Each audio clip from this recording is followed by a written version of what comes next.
हरे कृष्णा। जगन्नाथ जी की व्रत कथा और उनका वर्णन।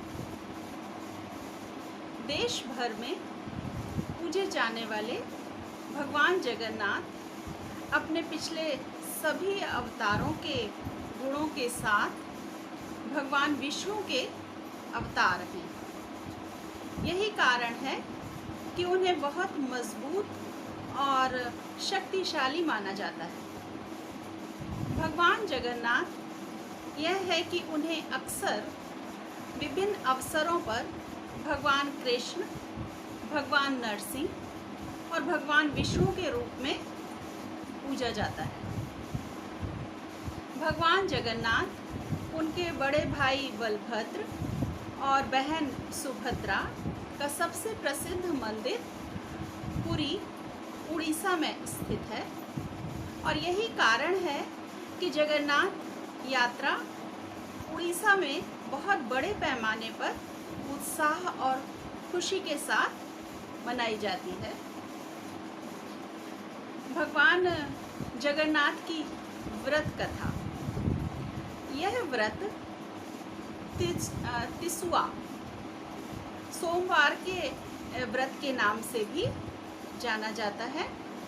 चैत्र मास के सभी सोमवार को यह व्रत किया जाता है।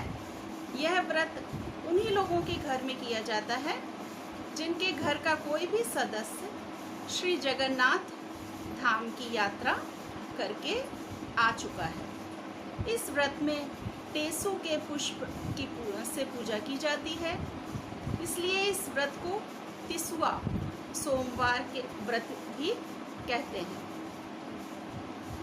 आषाढ़ मास की शुरुआत में भगवान जगन्नाथ की पूजा की जाती है। इस महीने में भगवान जगन्नाथ यात्रा का भी आयोजन किया जाता है।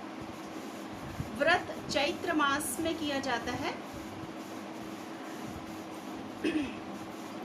व्रत के नियम हैं जो उसे इस तरह करना चाहिए। जैसे व्यक्ति को सुबह जल्दी उठकर स्नान कर लेना चाहिए, भगवान जगन्नाथ को फूलों का हार चढ़ाएं और घी का दिया जलाकर भगवान की पूजा करें। दोनों हाथ जोड़कर शपथ लें और भगवान जगन्नाथ जी की आरती और व्रत कथा कहें। जब तक आप अपना उपवास नहीं तोड़ते तब तक आपको अनाज खाने की अनुमति नहीं है। बस शाम तक आप फलहार कर सकते हैं। इस व्रत और जगन्नाथ की कथा को करने से पहले व्यक्ति को अपने मन की शुद्धि कर लेनी चाहिए। ऐसा माना जाता है कि भगवान जगन्नाथ की शुद्ध मन से पूजा, जगन्नाथ जी का व्रत करने से भक्तों की सभी मनोकामनाएं पूरी होती हैं और किसी महत्वपूर्ण कार्य के रास्ते में आने वाली किसी भी तरह की बाधा को आसानी से दूर किया जा सकता है। भगवान जगन्नाथ की कथा। एक कर्माबाई नाम की महिला थी। वह महिला जगन्नाथपुरी की भक्ति में खोई रहती थी। वह महिला सुबह उठकर बिना नहाए धोए भगवान जगन्नाथ के लिए खिचड़ी बनाती थी और अपने हाथों से भगवान जगन्नाथ को खिलाती थी। यह प्रक्रिया वह प्रतिदिन दोहराती थी। सुबह उठकर सबसे पहले जगन्नाथ भगवान के लिए खिचड़ी बनाती और उनको खिलाती थी। इस तरह से उसका जीवन कट रहा था। एक समय की बात है, एक बार एक साधु महाराज उसके घर पर पधारे और कर्माबाई से कहने लगे कि हम भूखे हैं, हमें खाना खिलाओ, हमें भोजन कराओ और ऐसा करने से तुम्हारी सारी इच्छाएं पूरी होंगी। तो कर्माबाई ने सोचा कि साधु महाराज मेरे द्वार पर आए हैं और उनको भोजन में अवश्य कराऊंगी। तो कर्माबाई ने साधु महाराज को अंदर बुलाया और उनको भोजन कराने लगी। कर्माबाई ने साधु महाराज को भोजन कराने के बाद साधु महाराज को रात में वहीं विश्राम करने के लिए रोक लिया। सुबह जब कर्माबाई बिना नहाए धोए जगन्नाथ भगवान के लिए खिचड़ी बना रही थी, तब खिचड़ी बनाने के बाद उस साधु ने कर्माबाई से पूछा कि ये खिचड़ी आप किसके लिए बना रही हो? तो कर्माबाई ने कहा कि यह खिचड़ी मैं जगन्नाथ भगवान के लिए बना रही हूँ। साधु ने कहा कि तुम ऐसा मत करो, बिना नहाए धोए भगवान के लिए भोजन बनाना अच्छी बात नहीं है। तो साधु ने कहा तुम अपने नियम बदलो, मैं तुम्हें बताता हूँ वैसे ही करना और सुबह उठकर स्नान करके पूजा पाठ करके फिर भगवान जगन्नाथ के लिए भोजन बनाना। तो दूसरे दिन कर्माबाई ने साधु महाराज की बात को मानकर ऐसा ही किया।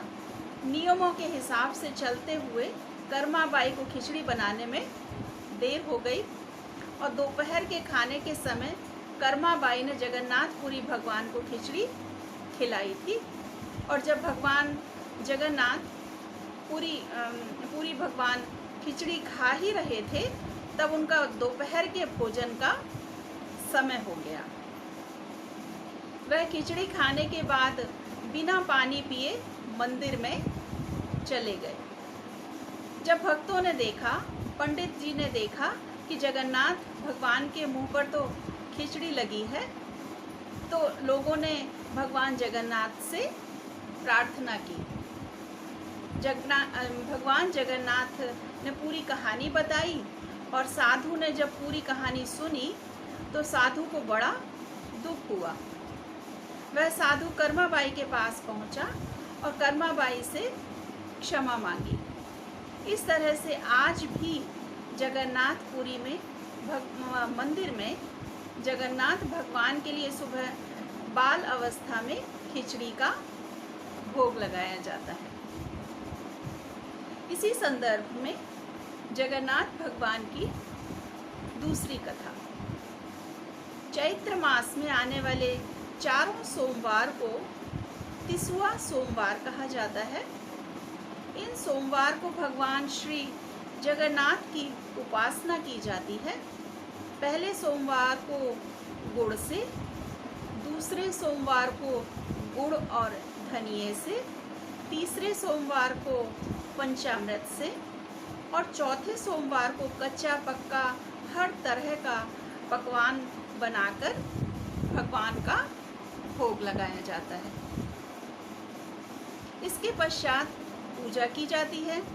माना जाता है कि इन चारों सोमवार पर श्रद्धा के साथ व्रत रखने से सभी कष्टों से मुक्ति मिलती है। मान्यता है कि सुदामा ने सबसे पहले भगवान श्री जगन्नाथ का पूजन किया था। पूजन के लिए सुदामा जी जगन्नाथ धाम गए। रास्ते में कई पीड़ितों को आश्वासन दिया कि भगवान श्री जगन्नाथ के दरबार में उनके सुख के लिए भी मन्नत मांगेंगे। बताया जाता है कि सुदामा की श्रद्धा देखकर भगवान जगन्नाथपुरी के बाहर एक ब्राह्मण का रूप लेकर, ब्राह्मण का वेश रखकर खड़े हो गए। सुदामा ने ब्राह्मण से जगन्नाथ धाम का पता पूछा तो भगवान ने बताया कि उनके पीछे जो एक आग का गोला है उसमें प्रवेश करने के बाद ही भगवान के आपको दर्शन होंगे। सुदामा आग के गोले में प्रविष्ट होने के लिए बढ़े ही थे तो भगवान ने उन्हें साक्षात दर्शन दिए। सुदामा ने रास्ते में मिले सभी पीड़ितों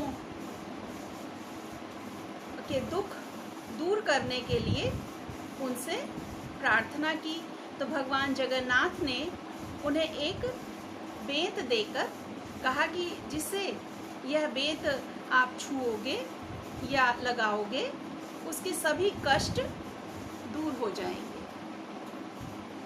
मान्यता है कि तब से चैत्र मास शुक्ल पक्ष शुरू होने पर श्रद्धालु भक्तिपूर्वक सोमवार को भगवान जगन्नाथ का पूजन अर्चन करते हैं और उनके वेद खाकर अपने कष्ट दूर करने की प्रार्थना करते हैं।